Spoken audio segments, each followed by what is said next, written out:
ලංකාවේ මේ ආර්ථික අර්බුදයත් එක්ක ලොකු ගැටලුවක් ඇති වෙලා තියෙනවා සර්ප විෂට දෙන්න. ASV කියන ඖෂධය හිඟකම නිසා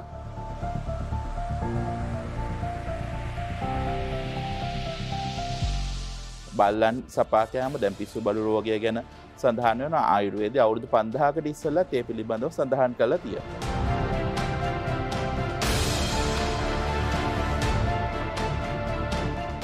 ඒකෙන් එක කොටසක් තමයි අගද තන්ත්‍රය කියලා කියන්නේ. නැත්නම් විෂ වෛද්‍ය විද්‍යාව කියලා කියන්නේ.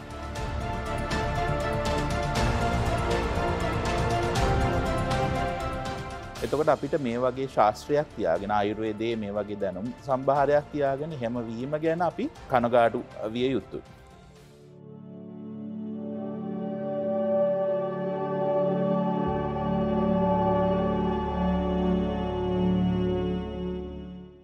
අයිබෝවන් ආයුර්වේද ශ්‍රී ලංකා YouTube නාලිකාවෙන් අද ඔබව හමුවන්න එන මම වෛද්‍ය මනරම් පෙරේරා. මම බොරැල්ල ආයුර්වේද ශික්ෂණ රෝහලේ අගද තන්ත්‍ර හා ස්වස්ථවෘත සායනයේ වෛද්‍ය නිලධාරී ලෙස කටයුතු කරනවා. මම අගද තන්ත්‍රය පිළිබඳව ඉන්දියාවේ MD උපාධිය සම්පූර්ණ කරලා ඇවිල්ලා තමයි බොරැල්ල ආයුර්වේද ශික්ෂණ රෝහලේ වෛද්‍ය සායනය කටයුතු කරගෙන යන්නේ. අදින අපි කතා කරන්න බලාපොරොත්තු වෙන්නේ කාලීන මාතෘකාවක්. සර්ප විෂ පිළිබඳව නැත්නම් සර්ප විෂ පිළිබඳව ආයුර්වේදයේ කොහොමද සර්ප විෂයට අපි ප්‍රතිකාර ගැන තමයි කතා කරන්න බලාපොරොත්තු වෙන්නේ. එතකොට ඔබ මේ දිනවල පුවත්පත් කියවනවා නම් දැකලා ඇති ලංකාවේ මේ ආර්ථික අර්බුදයත් එක්ක ලොකු ගැටලුවක් ඇති වෙලා තියෙනවා සර්ප විෂයට දෙන ඇන්ටිවෙනම් නැත්නම් ASV කියන ඖෂධය හිඟකම නිසා රෝහල් වල ප්‍රධාන ගැටලුවක් ඇති වෙලා තියෙනවා. අවාසනාවන්ත ලෙස අපේ අතරින් ජීවිත කීපයක් අපිට නැති වුණා සර්පදෂ්ට වලට ප්‍රතිකාර අවශ්‍ය එන්නත් නොමැතිකම නිසා. එතකොට අපිට මේ වගේ ශාස්ත්‍රයක් තියාගෙන ආයුර්වේදයේ මේ වගේ දැනුම් සම්භාරයක් තියාගෙන හැම වීම ගැන අපි ඇත්තටම කනගාටු විය යුතුයි. එතකොට ආයුර්වේදයේ මේ සර්ප විෂ පිළිබඳව හා අනෙක් විෂ පිළිබඳව සඳහන් කරලා තියෙන්නේ අගද තන්ත්‍රය කියන කොටසේ.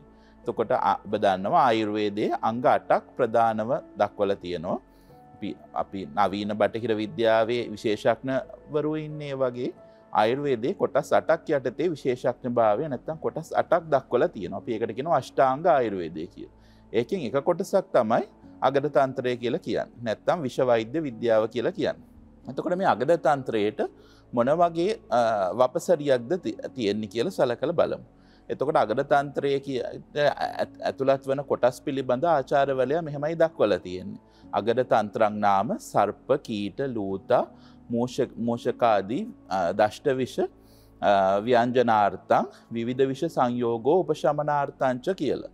එතකොට මේකේ සර්ප කියන්නේ අපි දන්න උරගයෙන් සර්පයන් කවුරුත් දන්නව සර්පයෝ කියන්නේ සර්පයන් දෂ්ට කිරීමෙන් ඇතිවන විෂ. කීට කියලා දක්වලා තියෙන්නේ කෘමීන් දෙබරුන් බඹරුන් ආදී කෘමීන්ගෙන් ඇතිවන විෂ. ලූතා කියලා දක්වලා තියෙන්නේ මකුළුවන්ගෙන්. ඇත්තටම ලංකාවේ ගොඩාක් විෂ සහිත මකුළුව දකින්න නැති වුණත් ලංකාවෙත් දුෂ්කර පළාත්වල වනාන්තරාශ්‍රිතව මේ මකුළු විෂ නිසා ඇතිවන රෝග තත්ත්ව අවාර්තා වෙනවා. ඊට පස්සේ වෘශ්චික කියලා කියන්නේ අපි ගෝනුසු විෂට ගෝනුෂන් සම්බන්ධ විෂ ගැන දක්වලා තියෙනවා. ඒ වගේම මෝෂක කියලා කියන්නේ මීයන්. ඒතර මීයන් සපා කෑමෙන් විවිධ රෝග ඇති වෙනවා. එතකොට ඒ සම්බන්ධවත් ආයුර්වේදයේ දක්වලා තියෙනවා. ඊට අමතරව අලාර්ක විෂය යටතේ බල්ලන් සපා කෑම දැන් පිස්සු බලු රෝගය ගැන සඳහන් වෙන ආයුර්වේදයේ අවුරුදු 5000කට ඉස්සෙල්ලා ඒ පිළිබඳව සඳහන් කරලා තියෙනවා. ඒතර මීට අමතරව දැන් මේවැය සඳහන් වෙන ජංගම විෂ නැත්තම් සත්තුන්ගෙන් ඇතිවන විෂ පිළිබඳව සඳහන් කරනවා. ඊට අමතරව ස්ථාවර විෂ නැත්තම් විවිධ ශාක වර්ග වලින් විවිධ ಖನಿಜ ද්‍රව්‍ය විෂ වීම නිසා ඇතිවන විෂ සම්බන්ධවත් ප්‍රතිකාර සඳහන් කරලා තියෙන අගද තන්ත්‍රයේ. ඊට අමතරව දෝෂී විෂ කියන සංකල්පයක් තියෙනවා. අපිට ශරීරගත වෙච්ච විෂ සුළු ප්‍රමාණ වලින් දීර්ඝ කාලයක් තැම්පත් වෙලා තිබ්බොත් ඒකෙන් විවිධ රෝග ඇති වෙන්න පුළුවන්. ඒ විවිධ රෝග පිළිබඳව සඳහන් කරලා තියෙන දෝෂී විෂ කියන කොටස යටතේ ඒකත් මේ අගද තන්ත්‍රයේම කොටසක්. මේ සර්ප විෂ පිළිබඳව හැඳින්වීමේදී ප්‍රධානවම දැනගන්න ඕනේ අපි සර්පයන් වර්ග මොනවද කියලා. ඒකේ ප්‍රධානවම සර්පය ප්‍රධාන කොටස් දෙකකට බෙදලා තියෙනවා. ඒ තමයි සවිෂ සර්පයෝ සහ නිර්විෂ සර්පයෝ. සවිෂ සර්පයෝ කියන්නේ විෂ සහිත සර්පයෝ සහ නිර්විෂ කියන්නේ විෂ රහිත සර්පයෝ. එතකොට අපි වැඩි අවධානය යොමු කරන්න ඕනි මේ කොහොමද අපි සර්පයෙක් දැක්කහම මේ සවිෂ සර්පයේද නැත්නම් නිර්විෂ සර්පයේද කියලා අඳුනගන්නේ කොහොමද කියලා. ඒක ඊටාම වැදගත්. එතකොට අපි මේගොල්ලන්ගේ අතර වෙනස්කම් ගත්තාම ඒක රූපාකාරයෙන් තමයි අපි අඳුර ගන්න ඕනේ. ඒගොල්ලගේ රූපාකාරයෙන් කොහොමද වෙනස් වෙන්නේ කියලා. සාමාන්‍යයෙන් සවිෂ සර්පයෙක් නැත්නම් විෂ සහිත සර්පයෙක් ගත්තාම චුට්ටක් සර්පයාගේ ඇඟ කොටස මහතයි. ගොඩක් වෙලාවට නිර්විෂ සර්පයෝ සිහින් සිරුරක් තමයි තියෙන්නේ. අනික එක ඒගොල්ලන්ගේ වර්ණය ගත්තාම සවිෂ සර්පයෝන්ගේ දිලිසෙන ස්වභාවයක් ඇත්තේ නැහැ. ඒගොල්ලන් අපි කියනවා ඩල් කලර් එකක් තමයි ඇඟේ තියෙන්නේ. දැන් පොළඟෙක්ව ගත්තොත් ණයෙක් ගත්තොත් වල දිලිසෙන ස්වභාවයක් නැහැ. හැබැයි නිර්විෂ සත්තු ගත්තොත් ගොඩක් වෙලාවට දැකලා ඇති ඒගොල්ලන්ගේ වර්ණවත් බව වැඩි. ගොඩාක් රතු පාට, කොළ පාට වර්ණවත් භාවය ගොඩාක් දකින්න පුළුවන්. අනික එක ඇඟේ දිලිසෙන ස්වභාවය වැඩි. તો සිහින් දිලිසෙන ස්වභාවයක් සහිත සතෙක් නම් බොහෝ විට ඔහු නිර්විෂයි. මහත ඩල් කලර් එකක් නැත්නම් දිලිසෙන්නේ නැති වර්ණයක් සහිත නම් ගොඩක් වෙලාවට සවිෂයි. එතකොට ඒගොල්ලන්ගේ ඊළඟ ලක්ෂණය තමයි වල්ගය. එතකොට සවිෂ සර්පයෙක් ගත්තාම එකපාරටම දැන් මහත ඇඟ තිබිලා එකපාරටම සිහින් විච්ච වල්ගයක් ඇති වෙනවා සවිෂ සර්පයෝන්ගේ. දැන් උදාහරණයක් විදිහට අපි වැලි පොළඟ තිත් පොළඟ වගේ ගත්තොත් පැහැදිලිවම මේක දැක ගන්න පුළුවන් එකපාරටම ඇඟ මහතට තිබිලා සිහින් වල්ගයක් එකපාරටම ඇති වෙනවා. නමුත් අපි නිර්විෂ සර්පයෝන්ගේ ගත්තොත් ඇඟේ මහත සිහින් ඇඟේ මහත ප්‍රමාණය ක්‍රමක්‍රමයෙන් අඩු වෙලා සිහින් වේගන යාමක් තමයි දක්වන්න ලැබෙන්නේ. ඊට පස්සේ අනෙක් ලක්ෂණය ගත්තොත් එහෙම මේගොල්ලන්ගේ දල අතර මුඛය ඇරලා බැලුවොත් එහෙම සවිෂ සර්පයෝන්ගේ උඩු ඇන්දේ දත් විකරණය වෙලා තියෙනවා දල යුගලයක් විදිහට. සමහරට යුගල දෙකක් පිහිටන්න පුළුවන්. බොහෝ විට තනි යුගලයක් විදිහට තමයි පිහිටන්නේ. ඒක ඒ දල යුගලය එක්කෝ සිදුරු ආකාරයට තියෙන්න පුළුවන්. ඒ කියන්නේ ඒ දතේ මැද සිදුරක් විදිහට විෂ ගලා එන්න තියෙන්න පුළුවන්. නැත්තම් සමහර වෙලාවට විෂ කාණුවක් විදිහට තියෙන්න පුළුවන්. ඒතකොට විෂ සිදුරක් විදිහට තියෙනවා ගොඩක් වෙලාවට පොළොන් වර්ගවල. නැත්තම් අපි වැලි පොළොංග සහ තිත් පොළොංගගේ ඒ විකරණය වෙලා තියෙන දත නැත්තම් දලය ගත්තාම ඒකේ මැද සිදුරකින් තමයි විෂ ගලාගෙන එන්නේ. නාගයාගේ සහ කරවලාගේ කාණුවක් විදිහට තමයි මේ විෂ දල තියෙන්නේ. හැබැයි නිර්විෂ සත්තුන්ගේ අපි මුඛය ඇරලා බැලුවොත් එහෙම දත් සියල්ලම එක හා සමානව තමයි තියෙන්නේ. මෙහෙම විකරණය වෙච්ච දල කියලා වෙනම දකින්න හම්බ වෙන්නේ නැහැ. ඒතකොට ඒවයෙන් අපිට නිර්විෂ සත්තු සහ සවිෂ සර්පය කොහොමද කියලා අඳුර ගන්න පුළුවන්. එතකොට ඊළඟට අපි බලමු ලංකාවේ බහුලම මොනවද මේ සවිෂ දෂ්ට නැත්තම් විෂ සහිත සර්පයෝන්ගේ මොනවද බහුලවම දෂ්ට ලංකාවේ ඇති වෙන්නේ කියලා. ඒතර ප්‍රධානම අපි හැමෝම දන්න නාග දෂ්ටය බහුල දෂ්ටයක් ලංකාවේ. නාගයා කියන අපි ඉංග්‍රීසියෙන් හඳුන්වනවා කොමන් කෝබ්‍රා. විද්‍යාත්මක නාමය ගත්තොත් එහෙම නජ කියන විද්‍යාත්මක නාමයෙන් හඳුන්වනවා. එතකොට මේගොල්ලන්ව හඳුනා ගන්න හොඳම ක්‍රමය තමයි ඒගොල්ලන්ට පෙනයක් සහිතයි. අපි කියනවා හුඩ් එකක් නැත්නම් ඉංග්‍රීසියෙන් කියන හුඩ් එකක් කියලා නැත්නම් පෙනේ සහිත සර්පයේ. එතකොට අර ඒගොල්ලන්ගේ පෙනේ සලකුණ වගේ සලකුණක් තියෙනවා පයන්න හැඩයට. එතකොට ඒක නාගයා බොහොම ලේ පහසුවෙන් හඳුනා ගන්න පුළුවන්. එතකොට මේ සර්පයාගේ විෂ ගත්තොත් එහෙම ගොඩක් වෙලාවට ස්නායු පද්ධතියට බලපාන විෂ තමයි වැඩි. නැත්නම් නියුරෝටොක්සිසිටි එක තමයි වැඩි. ආයුර්වේදයේ මේ සර්පයන් හඳුන්වන්නේ දර්වීකර කියන සර්ප ගණයට තමයි වැටෙන්නේ ආයුර්වේදයේ වර්ගීකරණය අනුව. ආයුර්වේදයේ සර්ප වර්ග ප්‍රධාන 4ක් දක්වලා තියෙනවා. එකක් තමයි දර්වීකර, මණ්ඩලී, රාජීමන්ත සහ වෛකරඤ්ඤ කියන්නේ මේ ලක්ෂණ අර මුල් ලක්ෂණ තුනම එකතු වෙච්ච සර්ප විශේෂ වලට. දර්වීකර සර්පයන් ගැන කතා කරා. ඊළඟට අපි බලමු දෙවෙනි සර්ප කොට්ටාශේ මණ්ඩලී සර්පයන්ගේ මොන සර්පයෝද අපි ලංකාවේ දකින්න ලැබෙන්නේ කියලා. එතකොට අපි මණ්ඩලී සර්ප යටතේ ලංකාවේ හමුවන විෂ සර්පය ගත්තාම ප්‍රධානවම වර්ග දෙකක් ඉන්නවා. ඒක තමයි තිත් පොළඟා සහ වැලි පොළඟා. තිත් පොළඟා රසල්ස් වයිපර් කියන වර්ගය. වැලි පොළඟා කියන්නේ සෝස්කේල් වයිප කියන වර්ගය. එතකොට මේ මණ්ඩලී සර්පවල නැත්තම් මේ පොළොංගු වර්ග දෙක තිත් පොළඟා සහ වැලි පොළඟා කියන වර්ග දෙකේ ප්‍රධානවම හීමොටොක්සිසිටි තමයි. කියන්නේ නැත්තම් රුධිර පද්ධතියට තමයි රුධිරයට විෂ සහිත බව තමයි වැඩි.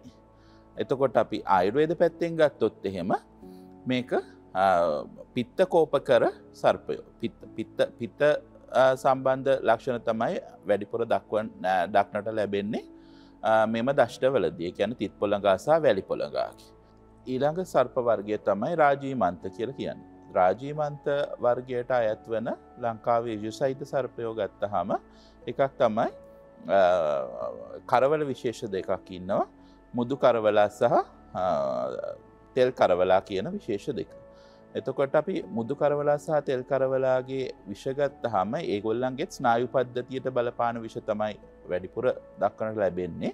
එතකොට අපි ආයුර්වේදයේ පැත්තෙන් ගත්තොත් කප කෝප කර නැත්නම් කප කියන්නේ සෙම දෝෂය කෝප කරන අවස්ථාවක් තමයි. ඒකට බලපාන විෂක් තමයි මෙම කරවලන්ගේ දක්නට ලැබෙන්නේ.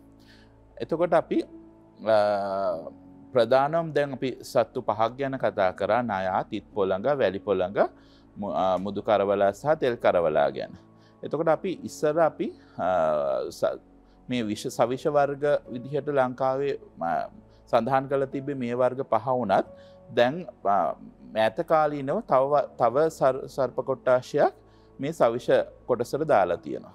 ඒ කොටස තමයි අපි පොළොන් තෙලිස්සා කියන සර්ප විශේෂය නැත්නම් කුණ කටුවා කියන සර්ප විශේෂය දැන් සවිෂ කොටසට දාලා තියෙනවා. ඉස්සර එක සැලකුවේ නිර්විෂ දෂ්ටයක් විදියට. හැබැයි මේ පොළොන් තෙලිස්සා නැත්නම් කුණ කටුවා කියන සර්ප දෂ්ට බහුල වීමත් මේ සර්පයාගේ තියෙන ප්‍රචණ්ඩකාරීත්වය වැඩි. ඒ කියන්නේ නිතරම දෂ්ට කිරීමෙන් වාර්තා වෙනවා ප්‍රචණ්ඩ සර්පයෙක්.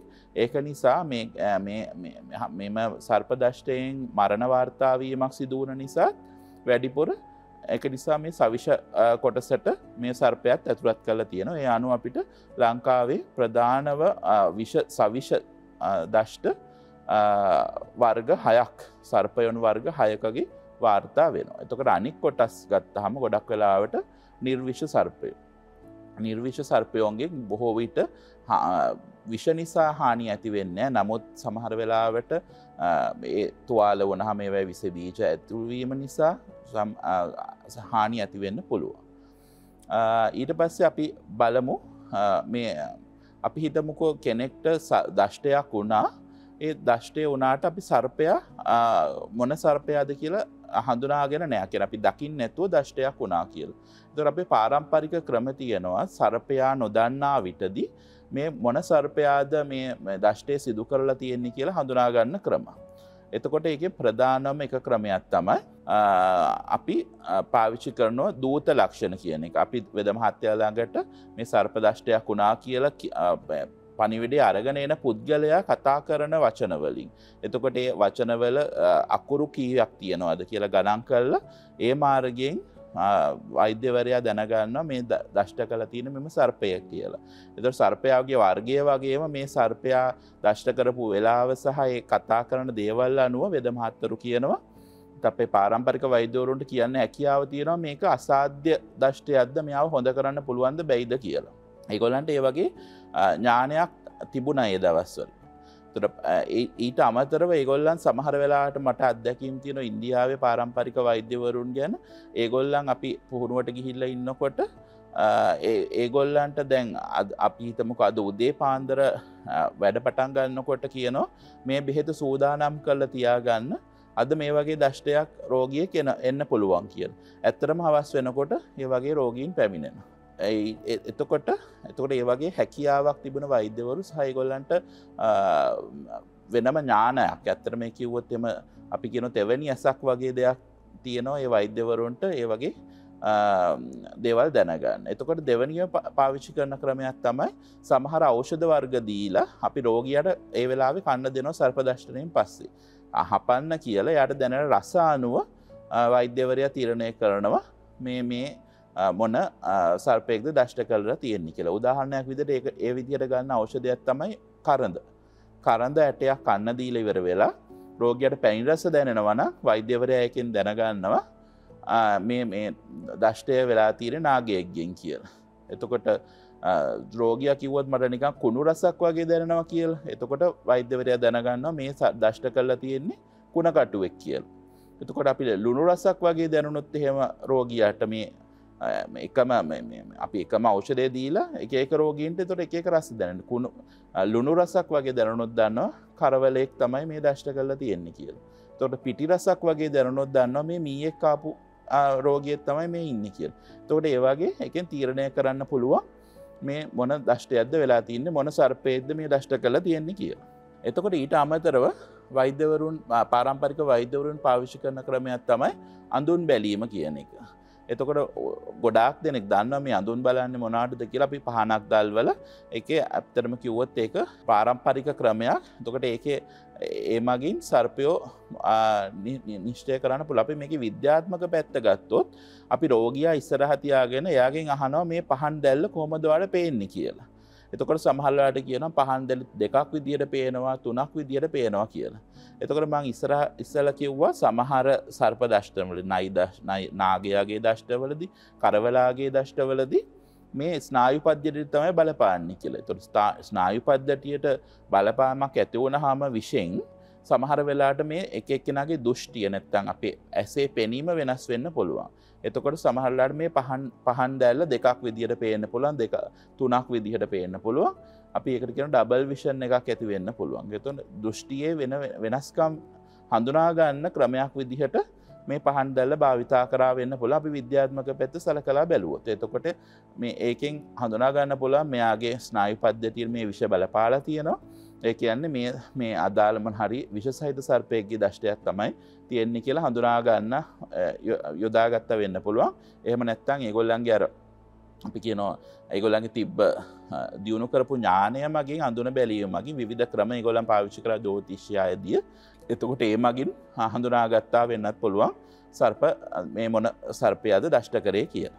ඊට පස්සේ අපි හැරෙමු දැන් සර්ප දෂ්ටයක් හඳුනා ගැනීම ගැන කතා කරා සවිෂද නිර්විෂද කියලා. අපි කොහොමද මේ සර්ප දෂ්ටයක් වුණ කෙනෙකුට ප්‍රථමාධාර ලබා දෙන්නේ කියලා.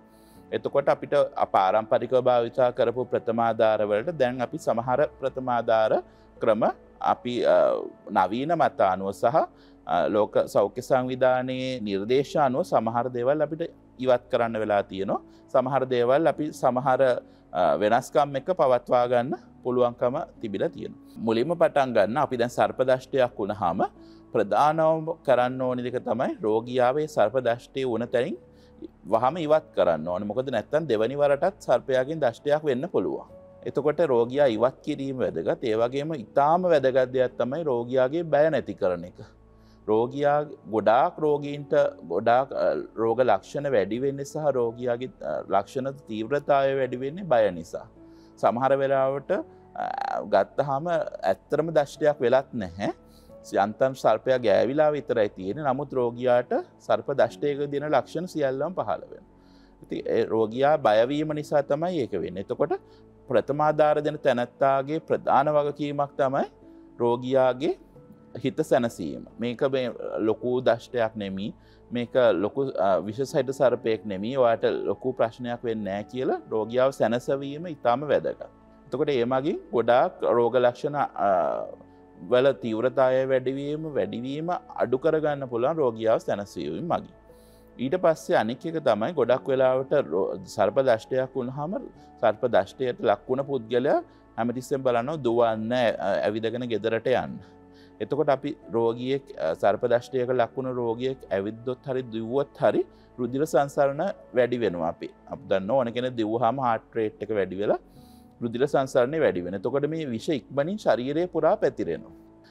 ඒක ගොඩාක් හානිකරයි. ඒ නිසා සර්ප දෂ්ටයක් වුණ කෙනෙක්ව එතනම ඉඳවල හරි නැත්නම් නිදි කරවල තිබීම වැදගත් වෙනවා. එතකොට අපි සර්ප දෂ්ටයට ලක් වුණු අත හරි කකුල හරි නොසෙල්වා තබා ගැනීම වැදගත් වෙනවා. එතකොට නොසෙල්වා තබා ගැනීමට අනුගමනය කරන ක්‍රමය තමයි අපි අර අතක් පයක් කැඩුනහම භාවිතා කරන ක්‍රමය තියෙන්නේ.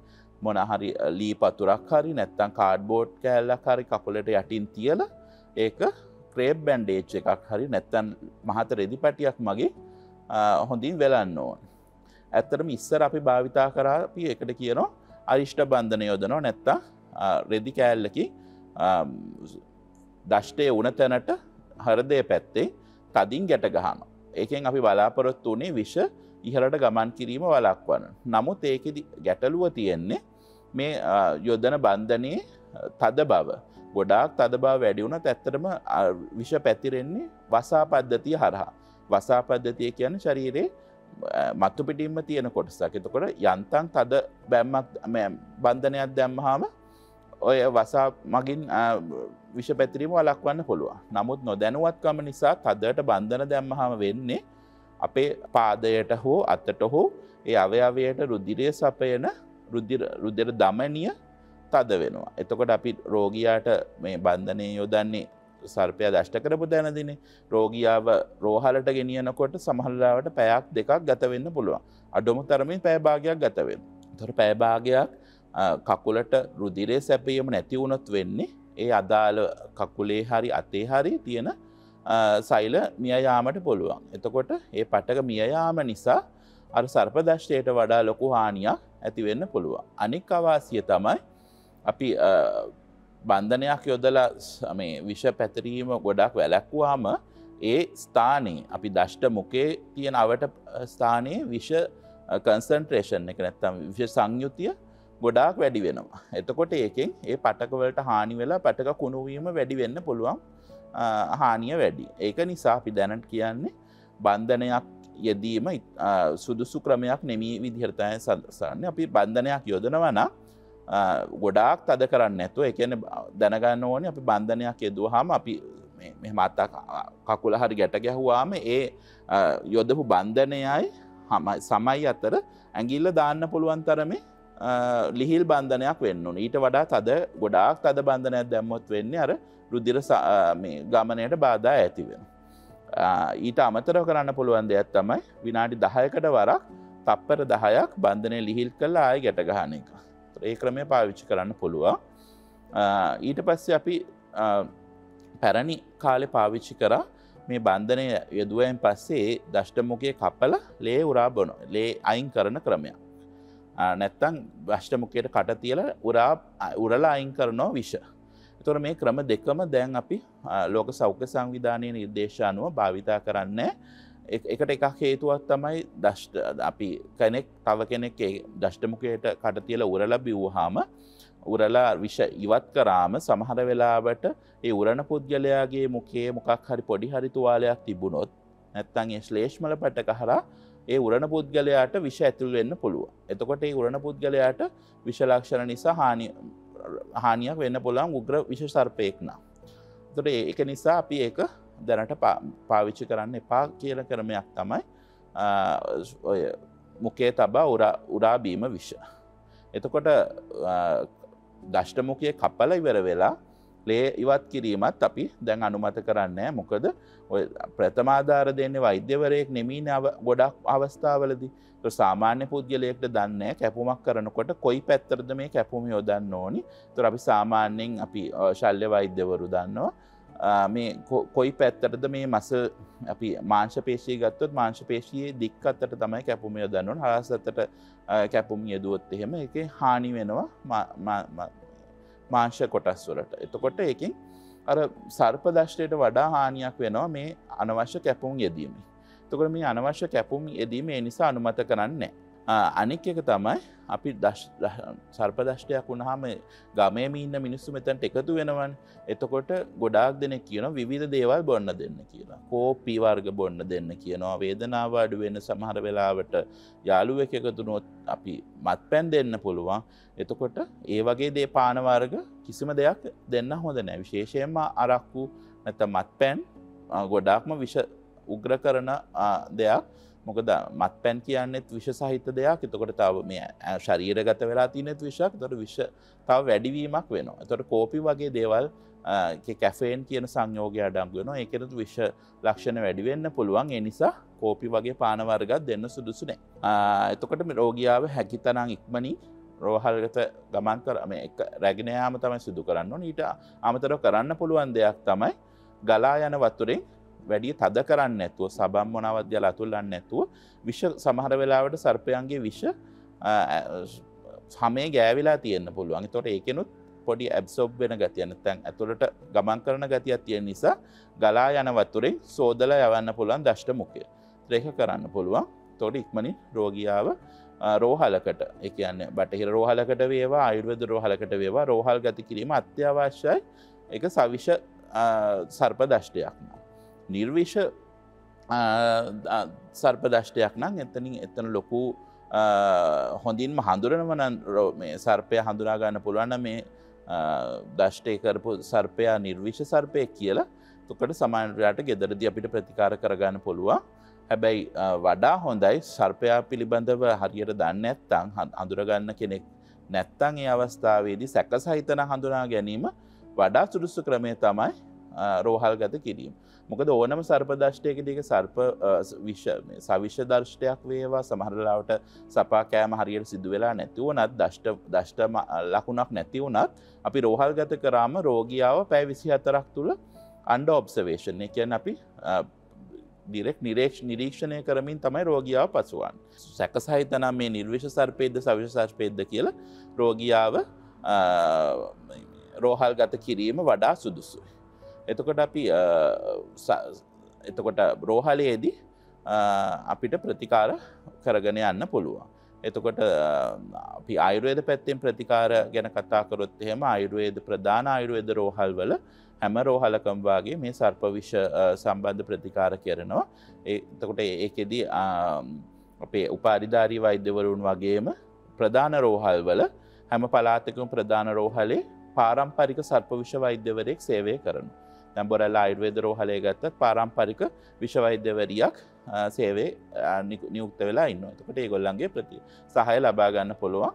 එතකොට දැන් බටහිර ප්‍රතිකාර අංශයේත් ඒ අවශ්‍ය කරන ප්‍රතිකාර සිදු කරනවා. එතකොට අපි කතා කරමු නිර්විෂ සර්ප දෂ්ටයක් වෙලා නම් අපි සමහර වෙලාවට ඔය පොඩි පත්තෑයෙක් කාලා ඒ වගේ වෙලා නම් අපි මොනවාද ගෙදරදී පාවිච්චි කරන්න පුළුවන් අත් බෙහෙත් කියලා. එතකොට ඕනම සර්ප දෂ්ටයක් හරි ඕනම සතෙක් ආපු අවස්ථාවකදී හොඳම ඖෂධයක් තමයි ගිතෙල්. එතකොට අපි සාමාන්‍ය සමහර වෙලාවට අපි දන්නවා පොඩි දරුවෝ ඉන්න ගෙවල් වල ගොඩාක් වෙලාවට මේ පොඩි සමහර වෙලාවට දන්නෙත් නැහැ කොහේ හරි අස්සක මුල්ලක රිංගුවාම පොඩි සත්තු කාලා රතු වෙලා ඉදිමිලා තියෙන අවස්ථාවන් තියෙනවා. ඒතර ඒ වගේ අවස්ථාවකදී දෙන්න පුළුවන් හොඳ ඖෂධයක් තමයි ගිතෙල්. ඒ වගේම ආලේපයටත් හොඳයි එළඟි තෙල් ගන්න පුළුවන්. දැන් ගිතෙල් කියන්නේ දන්නේ නැත්නම් එළඟි තෙල් කියන්නේත් ඒකමයි. එතකොට හොඳ පිරිසිදු එළඟි තෙල් මේස හැන්දක් වගේ බොන්න දෙන්න පුළුවන්. දෂ්ට මුඛයටත් ආලේප කිරීමට එළඟි තෙල් සුදුසුයි. ඊට අමතරව ගෙදර තියෙන හොඳ විෂනාශක ගුණයක් තියෙන දෙයක් තමයි දෙහි. එතකොට මොන හරි සර්පයෙක් කාලා ඉන්න අවස්ථාවකදී ඒ දෂ්ට මුඛයට දෙහි බෑයක් අතුල්ලනවා නම් ඒක වඩා සුදුසුයි. එතකොට අපි දන්නවා පොඩි ඔය ගම්වල ඉන්න විෂ වෙදමහත්වරු ගොඩක් කරලා විස බස්සන්න පාවිච්චි කරන්නේ දෙහි තමයි. එතකොට දෙහි බෑයක් කපලා ඉවරලා ඒගොල්ලන් අර මන්ත්‍ර මගින් විෂ බැස්වීම කරනවා. එතකොට මන්ත්‍ර තමයි විෂ බැස්වීමට හොඳම ක්‍රමය කියලා ආයුර්වේදයේ සඳහන් වෙන්නේ. එතකොට මන්ත්‍ර කියන්න එකක් තමයි මන්ත්‍ර හොඳින් උච්චාරණය කිරීම දැනගන්න ඕනේ. අනික එක අපි සාමාන්‍යයෙන් මන්ත්‍ර පාවිච්චි කරන වෛද්‍යවරු නැත්නම් ඒ අදාළ පුද්ගලයන් ඒකට පේ වෙලා ඉන්න ඕනේ. ඒ කියන්නේ අපි මන්ත්‍රයකින් රෝගියෙක් සුව කරන්න පුළුවන් හැකියාව තියෙනවා නම් අපි ඒ සඳහා පේ වෙලා ඉන්න. පේ වෙනවා කියන එක මම හිතන්නේ අපිට නුහුරු වචනයක් නෙමෙයි. මස් මාළු වලින් වැළකීලා අකුසල කර්ම වලින් වැළකීලා පුණ්‍ය කර්ම කිරීම අනිවාර්යයි මේ මන්ත්‍ර වලින් ප්‍රතිකාර කිරීමේදී. ඊට පස්සේ අනික් අත් බෙහෙත් ගැන කතා කරොත් එහෙම කහ කියන දේ අපිට ඕන ගෙදරක තියෙනවා. කහ කියන එක ගොඩක් වෙලාවට පාවිච්චි කරන්න පුළුවන් මේ විෂ තත්ව මොන හරි විෂ සර්ප දෂ්ටවලදී ආලේපයට කහ පාවිච්චි කරන්න පුළුවන්. දෙහි ඇඹුලෙන් අනලා මේ පාවිච්චි කරන්න පුළුවන්. අනික සුදු හඳුන් ගොඩක් ගෙවල් වල අපි ඉස්සර ඉඳලා තියාගන්න දෙයක් තමයි සුදු හඳුන් හා රත් හඳුන්. මේවැත් විෂනාශක ගුණය තියෙනවා. එතකොට ඒවත් දෂ්ට මුඛයට ආලේප කරන්න යොදා ගන්න පුළුවන්. දෙහි ඇඹුලෙන් ගලගාලා රත් හඳුන් හා සුදු හඳුන්. ඒවා මේ ගොඩාක් හොඳ විෂග්න ඖෂධ. ඊට පස්සේ අනික් වර්ග දෙයක් තමයි අපි හොඳින් භාවිතා කරන අපි පොඩි සර්ප මොන හරි සත්තු කෑපු දෙයක් ආවහම පාවිච්චි කරන කැඳ වර්ග තියෙනවා. එතකොට මේ කැඳ වර්ග වල ප්‍රධානම වෙනස තමයි අපි ගෙදරදී සාමාන්‍ය හදන කොළ කැඳ වලට අපි පොල් කිරි දාලානේ හදන්නේ. එතකොට මේ කැඳ වර්ග වලට පාවිච්චි කරන්නේ නැහැ පොල් කිරි. අපි වතුරෙන් තමයි හාල් ලිපේ තියලා අපි නැත්නම් ඒකට ගන්න ගොඩක් වෙලාට හීනටි හාල් ටිකක් ලිපේ තියලා ඒකට කොළ යුෂ දාලා තමයි මේ කැඳ වර්ග පිළියෙල කරන්න ඕනේ. එතකොට කැඳ වර්ග වලදී ප්‍රධානම ගන්න කැඳ වර්ගයක් තමයි කරපිංච කොළ කැඳ. එතකොට හැමෝන්ටම හොයාගන්න පුළුවන් හරිම පහසුවෙන් හොයාගන්න පුළුවන් ඕනම තැනක ඕනම ගෙදරක කරපිංච තියෙනවා. එතකොට කරපිංච කොළ යුෂ කෝප භාගයක් හරි නැත්නම් කරපිංච කොළ කැඳ හරි දෙන්න පුළුවන් දවස් 2ක් 3ක් යනකම් මේ සර්ප හරි දෂ්ටයෙන් පස්සේ. ඊට පස්සේ අනික් කොළ වර්ගය තමයි දියුල් කොළ කැඳ. දියුල් කොළ කැඳත් ඊටාම සුදුසුයි. එතකොට ඉන්දියාව වගේ රටවල් වල තා පාවිච්චි කරන අපි කූර තම්පලා කියන තම්පලා කොළ කැඳක් විදියට පාවිච්චි කරනවා ඉන්දියාව වගේ රටවල් වල. එතකොට අනික් එක තමයි මේ වැදගත්ම දෙයක් තමයි මේ රෝගීන්ට මොනවාද කන්න දෙන්න ඕනි නැත්නම් කන්න දෙන්න නුසුදුසු. අපි ඒකට කියනවා පත්‍යාපත්‍ය කියලා. පත්‍ය විදිහට ගත්තාම අපි නැත්නම් සුදුසු දේවල් විදිහට ගත්තාම බොහෝම ලඝු ආහාර තමයි මේ සර්ප දෂ්ටයක් වෙච්ච කෙනෙක්ට කන්න බොන්න දෙන්න ඕන. කැඳ වර්ග ගොඩාක්ම සුදුසුයි. ඒ කියන්නේ අපි හාල් කැඳ ලුණු කැඳ කියලා කියන්නේ. ලුණු කැඳ ගොඩක්ම සුදුසු ආහාරයක්. නැත්නම් බෙරි බත් ඒ වගේ දේවල් සුදුසුයි. බොහොම කියන්නේ වැටකොළු වගේ දෙයක්. වැටකොළු ගොඩාක් හොඳ විෂග්න ඖෂධයක්. වැටකොළු වගේ දෙයක් එක්ක බෙරි බත් වගේ ලඝු ආහාරයක් නැත්නම් බර අඩු ආහාරයක් තමයි වඩා සුදුසු වෙන්නේ මේ සර්ප දෂණයක් වෙච්ච රෝගියෙකුට. ඊට පස්සේ නුසුදුසු දේවල් තමයි ප්‍රධානම වර්ග 4ක් දක්වලා තියෙනවා. ඒ වර්ග 4න් තමයි